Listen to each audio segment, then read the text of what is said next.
5 মিনিটের মধ্যে ইনশাআল্লাহ শুরু করব। আমরা বুঝিনি যে এই অডিটোরিয়াম ফিল আপ হয়ে একদম সব ভরে যাওয়া, নো প্রবলেম। আমরা কিছুক্ষণের মধ্যেই আমাদের মূল প্রোগ্রাম শুরু করে দেব। সো একটু ধৈর্য সহকারে বসতে হবে। আর thank you so much.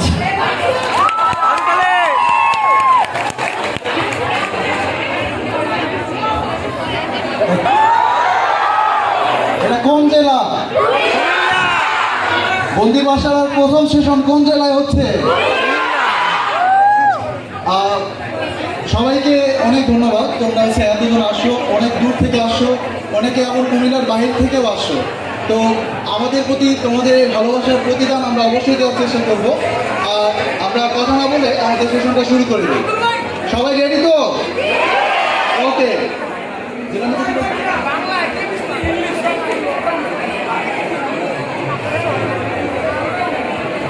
Hello everyone, বিপিআরবি আমাকে চেনেন? ভালো আছেন সবাই? তো আমরা একটা স্লোগান দিব। স্লোগানটা কি? আমি বলবো উই আর, আপনারা বলবেন বিপিআরবি। Clear? We are, we are, we are. Good. So বিপিআরবি আজকে আমরা পুরো সময়টা ভাইদের সাথে একটা খুব ভালো একটা সময় কাটাবো ইনশাআল্লাহ। সো আজকে আমরা কথা বলতে শুরু করছি ইনশাআল্লাহ। ওকে?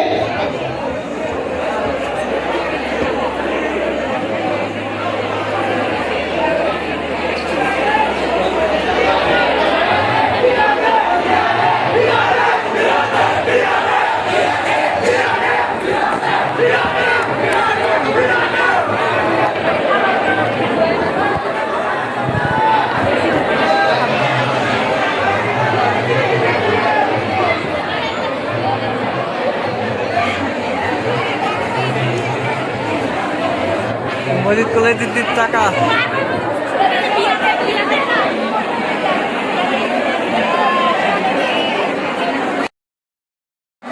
হ্যালো, আসসালামু আলাইকুম। সবাইকে ধন্যবাদ জানিয়ে আজকে আমাদের যে প্রোগ্রাম সেটা শুরু করছি। সো প্রথমে আমরা যারা দেখছি যে আমরা একটু বসে পড়বো। পিছনে অনেক লোক দেখছি যে দাঁড়িয়ে আছেন, আর আমাদের যে বোনরা আছেন, ছেলেরা কষ্ট করে একটু উঠে দাঁড়ায় আমরা একটু বসার সুযোগ করে দেই। ঠিক আছে? আমি জানি আপনাদের সমস্যা হচ্ছে জায়গার প্রবলেম, বাট আসলে আমাদের এক্সপেক্ট, তাই না? And thank you so much যে আপনারা এত পরিমাণ ভালোবাসেন আমাদেরকে। এটা দেখে আমরা আবেগে আপ্লুত। So hello. সো প্রথমে যে করবেন, আপনারা পিছনে যারা কি আর এমন হবে, কে পেয়েছে কবে, স্বপ্নগুলো স্বপ্ন হয়ে রয় না, কখনো না। স্বপ্নগুলো কখনোই স্বপ্ন হয়ে রবে না। স্বপ্নগুলো বাস্তব করার জন্যই আমরা মানুষ, কারণ মানুষ সৃষ্টির সেরা জীব, আশরাফুল মাখলুক। সো মানুষ পারে না দুনিয়া এমন কোনো কাজ। তো আমরা অনেকেই আমাদের চলার পথে হেরে যাই, ঢুস খেয়ে ঢুস আসে না অনেকে। সো ঢুস খেয়ে কীভাবে ঢুস আসতে হয় তার আমি বাস্তব এক্সপিরিয়েন্স আজ তোমাদের সাথে শেয়ার করব। আমার একটা লাইফ তোমরা হয়তো অনেকেই দেখেছো, আবার অনেকে দেখোনি। সেই লাইফটাতে আমি আমার লাইফের আংশিক মানে 20% গল্প শেয়ার করেছি, বাট আজকে তোমাদের রেসপন্স পেলে আমার লাইফের আমি টোটাল গল্পই তোমাদের সাথে এই পর্যন্ত যা ঘটেছে শেয়ার করব। তোমরা কি আমার গল্প শুনতে ইচ্ছুক? Thank you so much. So প্রথমত আমি এত সুন্দর করে গুছিয়ে কথা বলতে পারি না। এই যে বলতেছি এগুলো সবই হইতেছে গিয়ে তোমার কৃত্রিম। আমি একদম অশুদ্ধ ভাষায় কথা বলবো। সো শুদ্ধ অশুদ্ধ মিলিতভাবেই কথাগুলো আসবে। সো সবাই ওইভাবেই অ্যাকসেপ্ট করবা, আশা রাখি। সো ভাইয়ারা, প্রথমে এই গানের 2টা লাইন দিয়ে কেন শুরু করলাম? এই গানে বলা আছে যে স্বপ্নগুলো স্বপ্ন হয়ে রয় না, স্বপ্নগুলো আমরা স্বপ্ন হয়ে রইতে দেব না, স্বপ্নগুলোকে আমরা বাস্তব করে ছাড়বো। আর এই জন্যই আমরা সৃষ্টির সেরা জীব। সেই স্বপ্নগুলো আমরা কিভাবে বাস্তব করতে পারি, হেরে যাওয়া থেকে কিভাবে আমরা ওভারকাম করে ফেলতে পারি, সেই সম্পর্কে অনেক মোটিভেশন তোমরা শুনেছো, অনেক গল্প শুনেছো। বাট আমি আজকে আমার লাইফ স্টোরিটাই তোমাদের সাথে শেয়ার করব, কারণ আমি মনে করি যে আমার স্টোরিটা শেয়ারের মাধ্যমে কেউ একটু হলেও নিজের স্বপ্নের দিকে এক পা এগিয়ে যেতে পারবে। তো প্রথমত অনেকে ভাবতেছো ভাই স্বপ্ন বাস্তব করতে হলে কি আমার 8 ঘন্টা 10 ঘন্টা 12 ঘন্টা পড়তে হবে? মোটেও না।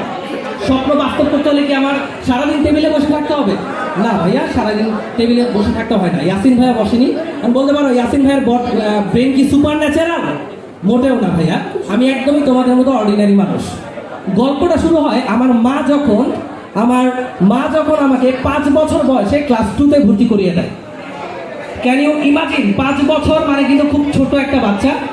তখন আমি ক্লাস 2-তে ভর্তি হয়ে যাই। এর কারণ হচ্ছে আমার মা বাবা কেউই শিক্ষিত হতে পারেনি সুযোগের অভাবে, তারা 5 পাসও করেনি। আমার মা ইভেন নিজের নামটাও লিখতে পারে না। আর বাবাও না, বাবা ব্যবসায়ী না কিন্তু, হ্যাঁ বাবাও কিন্তু সেই নিম্ন চাকরিজীবী। সো ওইখান থেকে গেছে সরকারি স্কুলে, ক্লাস 2-তে ভর্তি করা গেছে, শেষ। আমি তখন কিছুই পারতাম না, সরাও পারতাম না।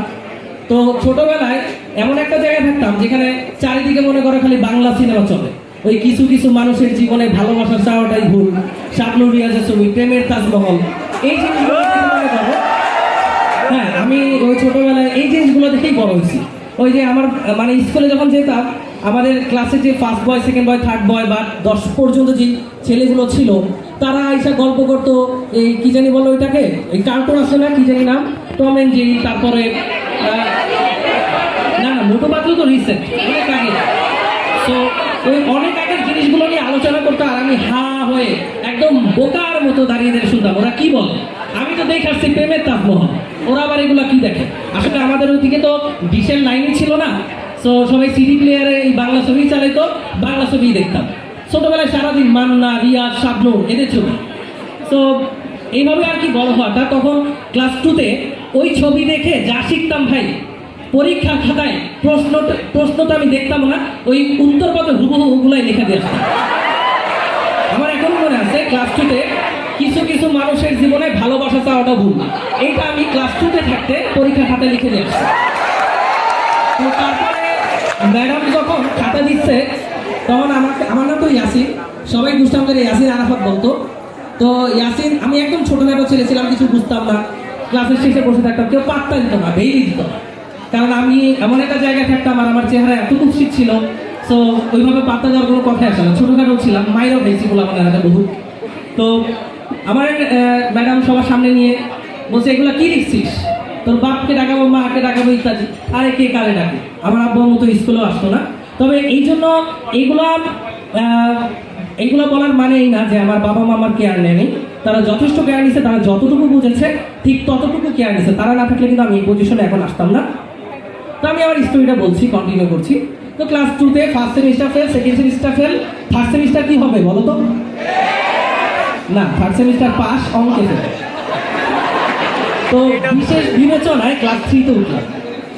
আমার সবসময় এই অঙ্ক আর ইংলিশটা নিয়েই মনে করো ঝামেলা লাগতো, আর বাকিগুলো মনে করো ওই কিছু লিখে টিকে পার পেয়ে যেতাম। প্রাইমারি স্কুল তো পাস করাই দিত, সরকারি স্কুল। তো ক্লাস 3-তেও সেম কাহিনী, first semester, second semester, third সেমিস্টারে বিশেষ বিবেচনায় পাস। আমার আব্বা খালি ছিল লাল কালি, রেজাল্টের দিন রেজাল্ট নিয়েছে, জাস্ট দেখতো যে লাল কালি কয়টা আছে, সেই কয়টাতে আমি ফেল, এগুলাই বুঝতো। তো লাল কালি যখন দেখতো, আমি আবার দৌড়ায় পালায় গিয়ে চুকির তলে লুকায় থাকতাম, আমাকে আর খুঁজে পেত না। সারাদিন মনে করো মাঠে ঘাটে দৌড়াতাম। তোমরা কি ওইরকম করছো কিনা? আমি আমার লাইফে করছি যে ছোটবেলায়, এটা কিন্তু অভাবে পড়ে করিনি, এটা জাস্ট সবাই করতো তাই করছি। আমি যেখানে থাকতাম সেখানে মানুষজন করতো, সেখানে মেয়েরা করতো, তাই আমি করছি। এগুলো আমার আব্বা আম্মাও জানে না যে বাজারে গিয়ে পচা যে আলু পড়ে থাকতো, ওই আলু নিয়ে আলু কেটে আলুটা ঝোলের মতো রান্না করে ওটা বিক্রি করতাম। মনে করো ভাঙ্গারি দিয়ে বা ভাঙ্গা চূড়া দিয়ে বিক্রি করতাম। ওগুলো 5 টাকা 10 টাকা যা পাইতাম ওইটাই, 5 টাকা তো পাইতাম না, 2 টাকা 3 টাকা, ওইটাই তখন অনেক টাকা ছিল, অনেক সুখ ছিল। আমার ওই লাইফটা মোটেও স্ট্রাগল নয়। আমি আবারও বলছি, ওই লাইফটার মতো লাইফ আমি আবারও পেতে চাই, বারবার পেতে চাই। কারণ ওইটা আমাকে আসলে অনেক কিছু শিখিয়েছে। যাদের আমি জানি এখানে অনেকে আছো যাদের লাইফে এরকম হয়ে আসছে, যারা এরকম কার্যক্রম করে আসছো। আমি গুলশান বা নিকেতনের ওদিকে গিয়ে এমনও দিন গেছে যে ছেলেদের সাথে, অন্যান্য ছেলেদের সাথে লাকড়িও ঠুকেছি। লাকড়ি ছিল তো নাকি? আচ্ছা, ওগুলো কিন্তু আমার জীবিকার তাগিদে না, বা আমার আব্বা আম্মা খানা দেয় না এই কারণে না, ওইটা কিন্তু আমার আব্বু আম্মু জানেও না, ওই 2 টাকা 5 টাকার লোভে। তো আমার সাথে যারা ছিল তারা একজন এখন মনে করো ঢাকার গুন্ডা পান্ডা বা জেলে আছে, বাট আমি আছি এখানে। এখন বলতে পারো ভাই কিভাবে উঠে আসছি ওই পরিবেশ থেকে। আচ্ছা, তো ক্লাস 3, 4, 5 সবগুলোতে একই অবস্থা, first semester fail, second semester fail, third semester 10 pass. তো আমার এখনো মনে আছে ক্লাস 5-এ আমি 2 বছর ছিলাম। আমাদের বেলায় ক্লাস 5-এ কিন্তু পিএসসি ছিল না, তখন ক্লাস 5-এ যারা ভালো করতো তাদেরকে নিয়ে আলাদা বৃত্তি কোচিং খোলা হতো। সো বৃত্তি কোচিংয়ে চলে যেত তারা, আর আমরা পড়ে থাকতাম। আমার রোল ছিল, আমাদের ক্লাসের স্টুডেন্ট ছিল 32 জন, আমার রোল ছিল 28। তো 25 জনকে যখন বৃত্তি কোচিংয়ের জন্য আলাদা করে দিছে, আমার রোল কত হইল? কত হইল? ওটা কি শুনতেছ না? কত হলো বলো? আরে ভাই, আমার খুশি কেনা থাকে। আমার রোল নাম্বার 3, জীবনে 10-এর মধ্যে ঢুকতে লাগে রোল নাম্বার 3। আমি একদম বাসায় গিয়ে সবাইকে দেখাইছি আমার রোল 3, রোল 3, প্রমোশন পাইয়া রোল 3 হয়েছে। পুরাই অবস্থা মানে ধুমধাম অবস্থা। আব্বাই তো সেই খুশি, কিন্তু খুশি হলে কি হবে? রেজাল্টের দিন রেজাল্টের মধ্যে লাল কালি। তো 6 গেল, 7 গেল। 7-এ প্রথম আমার সাথে ইন্ট্রোডিউস হয় আমাদের ম্যাথের সিকিউ বা সৃজনশীল প্রশ্ন। এমনি ম্যাথ পারি না, এর মধ্যে মরার উপর খাড়া ঘা, মানে খুবই বাজে অবস্থা। এবার আমার চেঞ্জের হিস্টোরিতে আসি।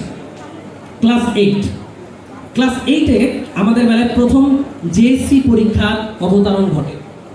তো can anyone guess my JSC result? Anyone মানে একটা রেঞ্জ গেস করতে পারবা কেউ? একটু হাত তুলো। 4 থেকে 5। 5। তারপর আচ্ছা, আমি চাইলে আমাদের বন্ধু বাসার গ্রুপে আমার JSC roll number, registration number দিয়ে দিব, তোমরা চেক করে নিবা। আমার জেএসসি রেজাল্ট 3.50। 3.50 মানে একটুর জন্য এ মাইনাস পাইনি, সরি বি গ্রেড পাইনি। তবে এই রেজাল্টটা কি ওইটাই আমি জানতাম না, মানে আমি যে এ মাইনাস পাইছি তাও আমি জানতাম না। তো তখন এইতে আইসা আমি আরেকটা এলাকায় মুভ করছি, একটু ভালো এলাকা। ওইখানে একটা স্কুলে ভর্তি হয়েছি। ওই স্কুলটা একটু খ্যাত টাইপের স্কুল, 30 জনের মতো স্টুডেন্ট, ওরকমই 30 থেকে 40।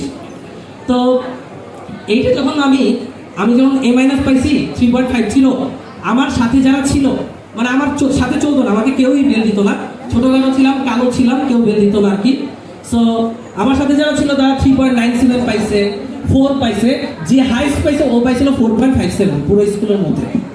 তো যারা 3.97 পাইছে তাদেরকে আমি, তারা কিন্তু ছেলে, হ্যাঁ আগে বলে রাখি, তাদেরকে আমি রাতে স্বপ্নে দেখতাম, আই হাই ওর সাথে যদি চলতে পারতাম, ও যদি আমাকে পাত্তা দিত, ইস কি যে ভালো হতো।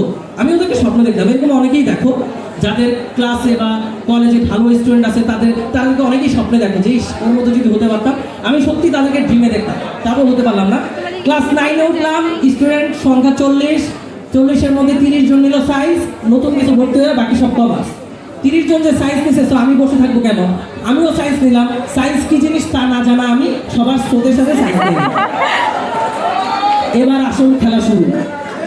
সায়েন্সে আসলাম, প্রথম semester physics, chemistry, math, fail. ক্লাসে আমার রোল নাম্বার 29। ওইটা মানে 32 স্টুডেন্ট ছিল, 32 প্লাস মাইনাস, এক্সাক্ট মনে নাই, বাট আমার রোল লাস্টের ক্যাটাগরিতেই ছিল। ক্লাস 9টা ভাইয়া আমাদের 30-এর ভিতরে হইলেও কি মানে স্টুডেন্ট তো কম, আর স্কুলটা অজপাড়া গায়ের, সো তেমন কেউই ব্রিলিয়ান্ট ছিল না। তো কি আর করবো, আমি বুঝতাম না কি করতেছি। তো ক্লাস 9 এইভাবেই পার করলাম। আমার বয়স কিন্তু কম ছিল তখন, আমার বয়স এখনো কম। আমি গ্রাজুয়েশন কমপ্লিট করে ফেলছি। আমি তো বাইকটা না, লম্বা, কিন্তু বয়স কম। তো এরপরে যে ঘটনাটা ঘটছে ক্লাস 10 ওঠার পর, জীবনটা যে এরকম ছিল এরকম হয়ে গেছে। এটা কিসের কারণে হতে পারে? Can anyone guess? প্রেম না, প্রেম ব্যাপারটা আমি বুঝতামই না, কারণ আমার বয়স কম ছিল তখন। আচ্ছা, ঘটনাটা ঘটছে বলি তাহলে। ক্লাস 10 প্রথম আমাদের স্কুলে একটা ভালো টিচার আসে, যার নাম হচ্ছে আকাশ স্যার। ভালো টিচার বলতে মোটামুটি ভালো, তারপর আমার চোখে বেস্ট, যাই হোক। তো উনি আবার কম্বাইন্ড পড়ায়, ছেলে মেয়ে, মর্নিং শিফট, ডে শিফট। আচ্ছা, ওইখানে আমি গেলাম, কারণ ফেল করতেছে, আমাকে একটু ইমপ্রুভ করা দরকার। ওনার কাছে শুনছি উনি তাবিজ দেয়, ভালো হয়ে যায়, রেজাল্ট ভালো হয়। সো গেলাম, যাওয়ার পর দেখি কি ওনার কাছে মর্নিং শিফটে সব বাঘা বাঘা মেয়েরা পড়তেছে, যাদের নাম স্যাররা ক্লাসে একসাথে বলতো। আমার মনে আছে এখনো, Anita 1 number roll, Priyanka 2 number roll, তারপর হচ্ছে নিপা 3 নাম্বার, 4 নাম্বার রোল হচ্ছে মনীষা। এরা খুবই ব্রিলিয়ান্ট, ডে শিফটের স্টুডেন্টসেও ব্রিলিয়ান্ট। আর আমি প্রথম দিন গেছি, স্যার মনে হয় সেট ফাংশনটা পড়াইছিল, তো আমি লাস্টে গেছিলাম দেখে স্যার আনিতাকে বলতেছে, আনিতা তুমি ইয়াসিনকে এটা বুঝাই দাও তো, ও আমাদের এখানে বসে আছে। তো আমি তো চুপচাপ, বিশ্বাস করো এর আগে আমার পুরো লাইফটা ক্রিকেট এবং এই বাংলা সিনেমা দিয়ে কাটছে। এর আগে কিন্তু কোনো মেয়ের ধারে কাছে ছিলাম না, কারণ বয়স হতো। তোর সামনে গিয়ে বসছি, আমি তো ভয় আছি। এমনি আমি 3.97 আওয়ারের স্বপ্নে দিই, তাহলে এই মেয়ে, যে মেয়ে মনে করো 4.57, এই মেয়ে আমাকে বুঝাইতেছে, সামনে বসে আছি, বোঝানো শুরু করছে, এটা হবে, আর এইটা হবে। আমাকে বলতেছে তুমি কি বুঝতে পেরেছ? আমি বলতেছি জি জি, কিন্তু আমি ঘোড়ার রান্নাটাও বুঝি। ঠিক এরপর পরের দিন আকাশ স্যার কুইজ কম্পিটিশন দিত। ওনার এই ব্যাপারটাই ভালো ছিল আসলে, যে কুইজ কম্পিটিশন দেওয়ার পর যারা টপ করতো তাদেরকে একটা করে লাভ কিনে দিত। তো আমাদের দুটো টিম করে দিছে, আমি, নিপা, প্রিয়াঙ্কা একটি, আর ওরা কয়েকজন একটি। তো এরপরে আর নিপার সাথে তেমন কথা হয় নাই। নিপাই আমাকে বলতো যে ইয়াসিন ভালো করে পড়ে আসতে হবে, কারণ ভালো করে না পড়লে আমরা জিততে পারবো না। তো মোটামুটি পড়ে আসার চেষ্টা করতাম। এখানে যদি বোর্ডটা থাকতো আমি তোমাকে দেখাইতাম যে স্যার আমাকে অ্যামিবা আঁকতে কইছিল, কিন্তু আমি কি আঁকছি ওটা কাঁঠাল হয়ে গেছে, বুঝছো? যাই হোক, ওই ঘটনা পরে এবার আসি মেইন ঘটনা, মেইন পয়েন্টে। সবাই কি গল্পটা শুনতেছো নাকি? তারপর এই যে ভাইয়াদের সাথে নিয়ে এই লকডাউনে বন্দি বাসার পথ চলা, আশা করি এই পথ চলা কখনোই থামবে না। আমার যা রেজাল্ট ভার্সিটিতে, সেই রেজাল্ট দিয়ে I can easily gate a good job in our sector. আমাদের শুধুমাত্র আমার না, আমাদের প্রত্যেকেরই, প্রত্যেকটা ভাইয়া কিন্তু এখানে অকর্মা না। অনেকে ভাবে যে অকর্মা হলে কোচিং সেন্টার বা এই টাইপের একটা ইনস্টিটিউশন চালু করে, বাট নো, আমাদের সেক্টরে জবের কিন্তু কোনো অভাব নেই, কোনো ঘাটতি নেই। এই দিয়ে আমরা কিন্তু হ্যান্ডসাম স্যালারির একটা জব পেতাম। বাট আমাদের প্যাশন ছিল যে বাংলাদেশের শিক্ষার্থীদের কিছু একটা দেওয়া, কিছু একটা তাদেরকে দিয়ে তাদের ইমপ্রুভমেন্ট করা, আমার মতো যাতে বঞ্চিত কেউ না হয় সেই ক্লাস 9 থেকে। আমাদের প্ল্যান আছে ফিউচারে যে প্রতিটা স্কুল কলেজে যে যাদের অসহায় আছে, যারা পড়তে পারো না, তাদেরকে আমাদের কোর্সগুলো সম্পূর্ণ ফ্রিতে দিয়ে দেবো। তো অনেকেই পারে 9, 10, 11, 12 সায়েন্সের যে সাবজেক্টগুলো, এই সাবজেক্টগুলো পড়তে গেলে বাইরে বহু টাকা খরচ করতে হয়, সো পড়তে পারে না। তো আমাদের যেহেতু এই সাবজেক্টগুলো তৈরি করা আছে, আমরা ফিউচারে এই ধরনের স্টেপ নিব, অবশ্যই নিব, যাতে সবাই করতে পারে। আর ভাইয়াদের অনেক অনেক বেশি ধন্যবাদ, কারণ ভাইয়ারা ছাড়া আজকের বন্দি বাসালা হয়ে উঠতো না। আর ভাইয়াদের সাহচর্য পেয়ে কিন্তু আমরা আজকে এই পর্যন্ত এসেছি। তোমাদের সাথে দেখা হয়েছে, তোমাদের এই হিউজ রেসপন্স কখনোই ভোলার নয়। সো আমার স্টোরি থেকে একটা জিনিস শেখার আছে, বাকি সব শেখার দরকার নাই। সেই শেখানো হচ্ছে যে ভাই, আমি কিন্তু নিপার পিছে ঘুরি না, নিপা পাত্তা দেয়, আমি কিন্তু পিছে ঘুরি নাই ভাইয়া, আমি কিন্তু গর্জে উঠেছি। কিভাবে গর্জে উঠেছি? তোমরা লোফারগিরি করো অনেকে, এগুলো ঠিক না। আমাদের গর্জে উঠতে হবে, আমাদের তাদেরকে শো করে দিতে হবে। এখন যদি নিপার কারেন্ট অবস্থা বলি, নিপা আমার থেকে 3 বছরের জুনিয়র হয়ে গেছে, কারণ সে কোনো ভার্সিটিতে চান্স পায় না, আবার পরীক্ষা দিচ্ছে, চান্স পাওয়ার পর ঝামেলা হয়েছে, আবার পরীক্ষা দিচ্ছে। সো আমি এটা নিপাকে খাটো করছি না বা ছোট করছি না, আমি জাস্ট তোমাদেরকে বোঝানোর চেষ্টা করতেছি যে লাইফে চাইলে হুট করে মোড় ঘুরিয়ে ফেলা যায়। যারা ভাবতেছো যে ভাইয়া আমি তো 1 বছর কিছুই করি নাই, এখন পড়বো, মানে এখন কিভাবে পড়বো, আমার তো সময় নেই। ভাইয়া সরকার যদি তোমাকে 2টা মাস সময় দিত এইচএসসি পরীক্ষা, মানে এসএসসি পরীক্ষা দিয়ে উঠলাম।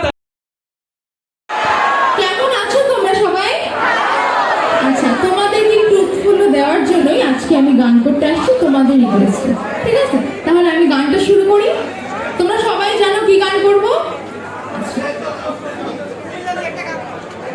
সখী ভাবনা কাহারে বলে, সখী যাতনা কাহারে বলে, তোমরা যে বলো দিবস রজনী ভালোবাসা ভালোবাসা, সখী ভালোবাসা কারে